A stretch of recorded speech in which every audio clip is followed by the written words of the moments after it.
Salam, Horas, Bapak Ibu Saudara-saudari yang terkasih dalam Tuhan Yesus Kristus. Saya berdoa, kiranya kita semua boleh merasakan sukacita dari kemurahan Tuhan Yesus.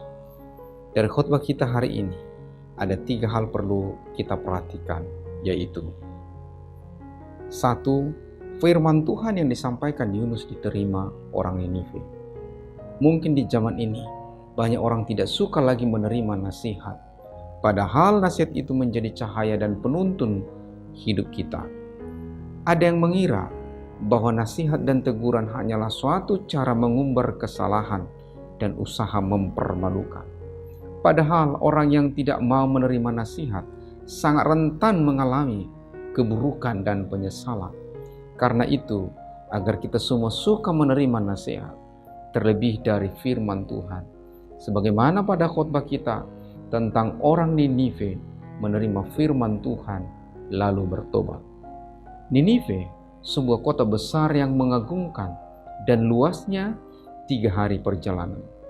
Menurut penelitian, Ninive pada purbakala adalah kota yang didirikan oleh Nimrod yang terkenal dengan Menara Babel.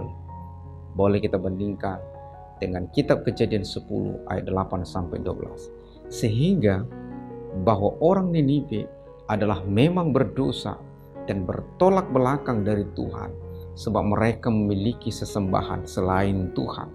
Tetapi sekalipun hidupnya jauh dari Tuhan, ketika Yunus berseru pada hari perjalanan pertama dengan berkata, 40 hari lagi, maka Ninive akan ditunggangbalikan. Maka orang Ninive sangat gentar. Mereka tidak menolak Yunus. Mereka juga tidak membela diri dan mengatakan bahwa mereka orang benar. Juga tidak berkata bahwa seruan Yunus sebagai pencemaran nama baik Ninive.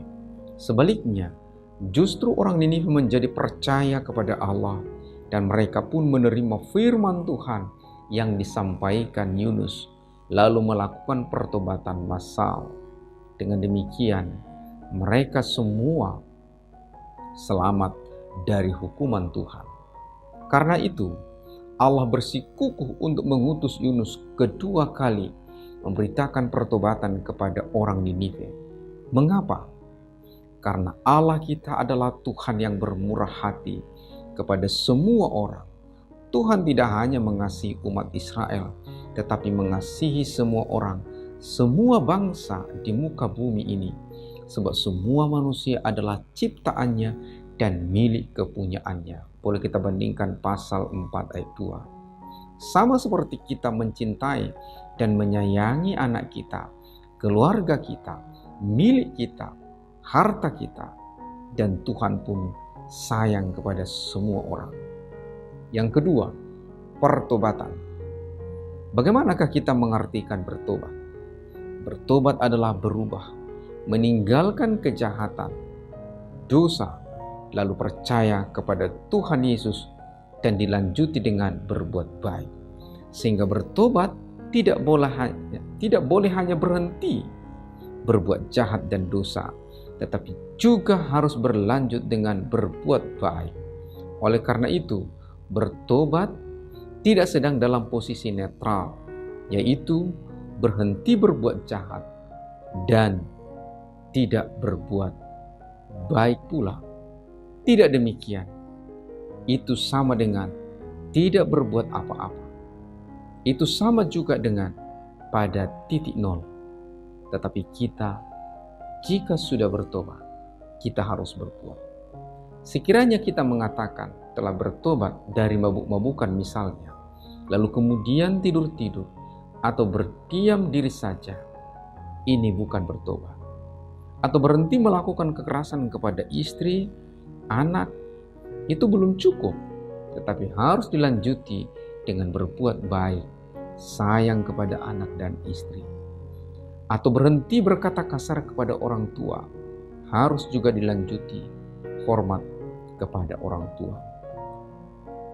Kita perhatikan, raja dan orang Ninive setelah firman Tuhan yang diserukan oleh Yunus, maka raja Ninive berkabung dan mengajak semua pegawai dan rakyat untuk bertobat dan berpuasa, berseru dengan keras kepada Allah, dan berbalik dari tingkah lakunya yang jahat.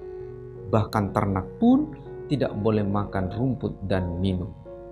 Dan inilah harapan mereka, agar Tuhan berbelas kasihan dan menyesal dari murkanya yang menyala-nyala. Dan benar, seorang raja pun harus ikut bertobat bersama rakyatnya, sebab hanya oleh pertobatan saja mereka dapat diselamatkan. Maka jika Tuhan mengampuni orang Ninive, maka kita percaya juga Tuhan akan mengampuni kita dan setiap orang yang bertobat. Tuhan akan memberi keselamatan dan kebahagiaan.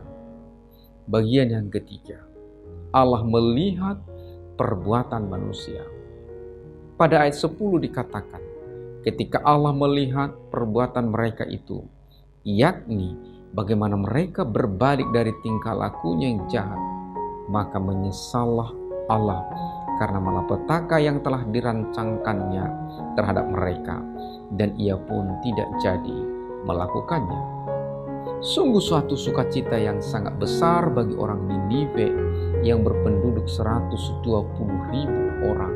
Kalau kita bandingkan dari pasal 4 ayat 11, semuanya selamat sebagai buah dari pertobatan.